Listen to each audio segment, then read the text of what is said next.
Fala pessoal, tudo bem com vocês? Sejam bem-vindos à disciplina de Princípios de Fenômeno de Transportes. A gente está aqui na nossa unidade 1, tá? Na qual a gente vai estar discutindo a definição e propriedade dos fluidos, já que a nossa primeira parte da disciplina, cerca das 7 primeiras unidades, são dedicado ou é dedicada à mecânica dos fluidos. Tá? Gente, gostaria de trazer uma explicação breve sobre algo importante, que o material instrucional, ou seja, o e-book, ele é suficiente para vocês acompanharem as aulas e terem um bom rendimento. Tá? Então, esses vídeos que eu estou produzindo sobre essas unidades, eles são complementos, caso você não tenha entendido, tenha feito a leitura do material instrucional e não tenha compreendido totalmente o que está nesse material, esse vídeo ele vem a complementar, então ele vem a somar a esse conteúdo trazendo as explicações. Tá? Claro, se você tem a possibilidade de realizar a leitura e assistir os vídeos, perfeito, melhor ainda, tá? Mas eu recomendo que sempre faça a leitura e quando tiver um tempinho, assista os vídeos, tá? Esses vídeos serão separados, não serão vídeos longos, eu pretendo colocar ali vídeos mais curtos, cerca de 10 a 15 minutos de cada tema, então eu vou dividir ali alguns temas para postar para vocês, tá? Esses vídeos, às vezes, ele vai trazer também conteúdos ou informações que não estão nesse livro-texto, nesse livro base no nosso e-book, tá? Que é para algumas informações que podem ser pertinentes para desenvolver a compreensão de vocês quanto ao conteúdo que vai estar sendo tratado nessa unidade. Tá? Segundo ponto que eu gostaria de levantar sobre essa primeira unidade que a gente vai estar trabalhando, ela é uma unidade bastante densa. O que quer dizer com uma unidade bastante densa? São bastante assuntos, são muitos assuntos sendo tratados em uma única unidade. Por quê? Ela é uma unidade dedicada à definição e apresentação de conceitos. Esses conceitos vão ser explorados ao longo da disciplina, então eles vão sendo retornados. Então a compreensão dos conceitos é o primordial nessa unidade, já que ao longo das demais, esses conceitos vão sendo reapresentados, reaparecendo e rediscutidos. Tá? Então é importante que vocês tenham ciência sobre essa realidade dessa primeira unidade. Tá? Então vamos lá para iniciar aqui falando um pouquinho sobre o que são fluidos. E eu gosto de fazer essa caracterização de fluidos fazendo uma comparação com sólidos. Tá? Esse material ele já não está, por exemplo, no e-book, mas seria um material introdutório para melhorar ali a compreensão dos mecanismos, da mecânica desses fluidos que nós estaremos estudando. Tá? Então, pessoal, sólidos e fluidos. É interessante que a gente olhe para esses dois tipos de materiais e tenhamos um entendimento de como que eles funcionam, tá? Quando eu falo, por exemplo, para vocês uma visão macroscópica, então é tudo aquilo que a gente consegue observar a olho nu, a gente não precisa de um uso de um microscópio ou algo mais elaborado, tá? Então, quando a gente olha para as nossas substâncias ou para os nossos materiais, nós conseguimos distinguir eles de forma fácil. O que é um sólido? O sólido é uma substância ou um material ou uma estrutura que apresenta rigidez, quase invariável. A gente tem ali a questão dos sólidos apresentar um coeficiente de deformação ou coeficiente de elasticidade, que eles podem se deformar e voltar, mas esse é um assunto mais para a mecânica dos sólidos. Tá? Então o sólido normalmente ele é uma estrutura rígida, e o formato dele é praticamente invariável, enquanto que o fluido, que no caso a gente compreende eles como os líquidos e os gases, eles não têm uma forma própria. Eles apresentam essa característica de fluidez. Então o fluido ele tem a capacidade de se moldar ao recipiente de confinamento tá? E a propriedade, então, de escoar, né? De escoamento, certo? Então, sólidos e fluidos. Agora, quando a gente olha, né, para essa visão macroscópica, a gente tem, então, que os fluidos são materiais ou substâncias que se encontram no estado líquido, gasoso ou vapor. Tá? Então, líquidos e gases, em geral, são ditos como fluidos. Tá?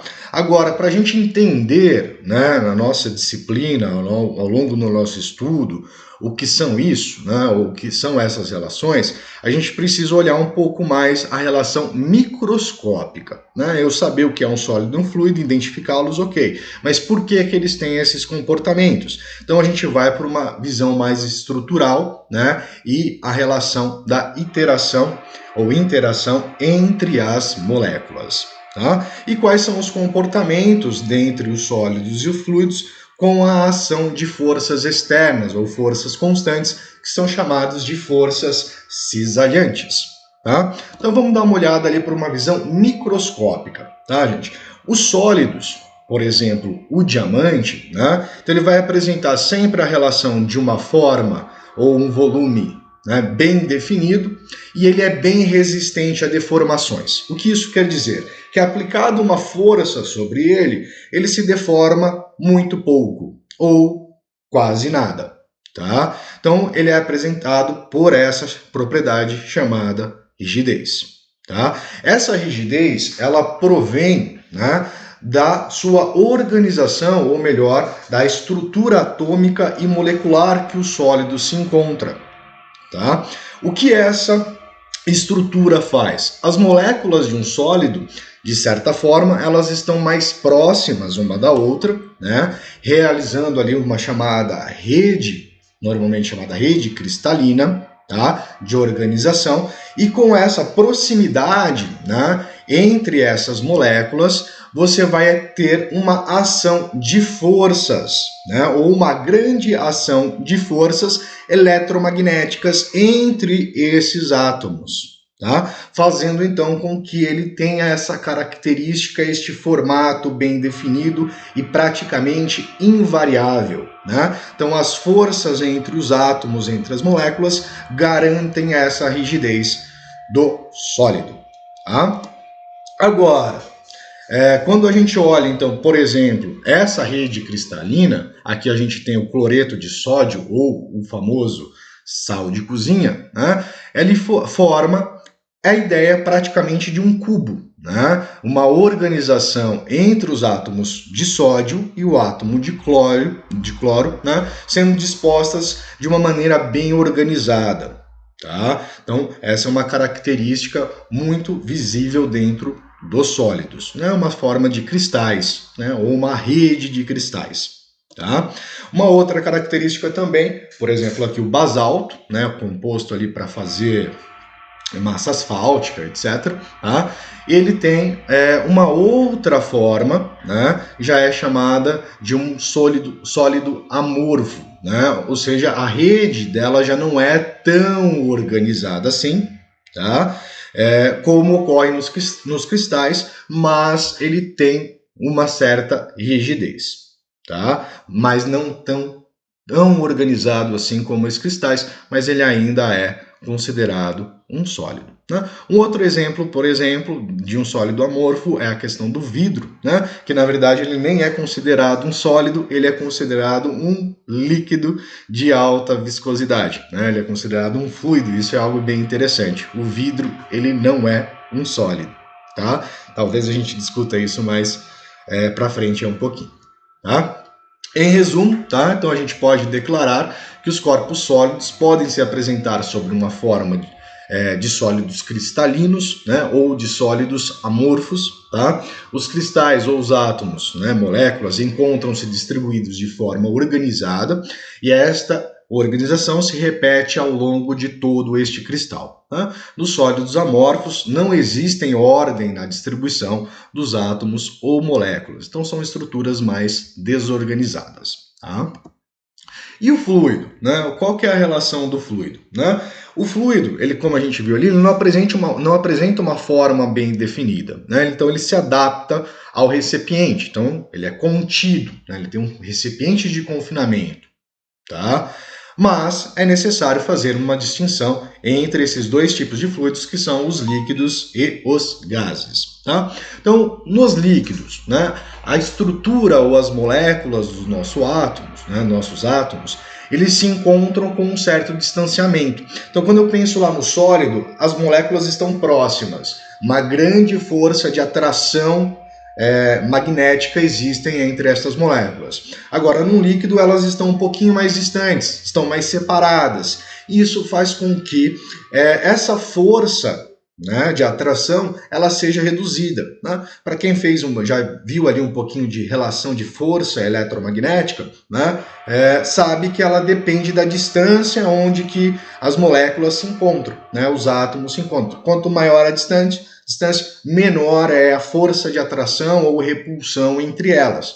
Tá? Então, nesse caso, o líquido está um pouquinho mais distante, fazendo, né, com que essa força ela perda aí um pouco de interação com as partículas e dando uma maior facilidade de movimento aos átomos. Tá? De certa forma, os átomos estão um pouquinho mais livres. Tá? Então, por isso que os líquidos eles não são rígidos, né? Eles também não vão apresentar uma forma definida e escoam com pequeno atrito, né? O que é o atrito? É pequena resistência. Resistência do quê? Das próprias moléculas, né? As moléculas atritam entre si. Tá? Em um contexto macroscópico, né? Agora falando um pouquinho dos gases, uma certa massa gasosa, como por exemplo o ar, ela não tem uma forma própria, né, moldando-se ao recipiente, né, assim como ocorre com os líquidos. Contudo, o gás, né, diferente do líquido, que ele tem um volume e ele vai se moldar ao recipiente, o gás ele tem a tendência de ocupar todo o espaço definido, né, ou melhor, todo o espaço disponível. Tá? Então, se eu colocar uma massa de gás dentro de uma panela, ele vai ocupar todo o espaço disponível nesta panela. Ele não vai ficar limitado a um certo ponto ou a uma certa região. Tá? Então, pensando-se nisso, né, o gás ele tem uma liberdade muito maior do que os líquidos, ou seja, a força de atração entre as partículas ela é bem menor. Tá? Então, o gás, pensando-se nessa relação, né, comparado com o líquido, ele pode ser comprimido, né? Ou seja, eu consigo comprimir esse gás a um volume menor, tá? Com uma certa facilidade. Tá? Sendo assim, nós dizemos que os gases, né, eles são muito compressíveis, né? Então apresentam compressão, você pode comprimi-los com certa facilidade, né? Ou possuem uma alta compressibilidade, tá? Enquanto que os líquidos não. Tá? E na visão microscópica, né, então os átomos ou moléculas de uma substância em estado gasoso encontram-se muito mais separadas do que do estado líquido, tá? E dessa forma podemos conceber que a força de ligação entre as partículas é praticamente nula. Não quer dizer que ela é nula, mas ela é muito, muito, muito pequeno, o que garante então a uma movimentação, né, a uma dispersão muito maior para os gases do que para os líquidos, tá? Então, que são os nossos dois tipos de fluido. Em resumo, tá? Pelo contexto microscópico, podemos definir que sólidos apresentam rigidez devido às forças de interação entre as partículas, forma e volume bem definidos. Agora, os líquidos apresentam baixa resistência ao escoamento devido à agitação molecular e ao distanciamento das partículas. Então, ele apresenta uma forma indefinida, tá? E volume definido. Tá? Então, o líquido ele tem volume bem definido, mas ele não tem forma definida.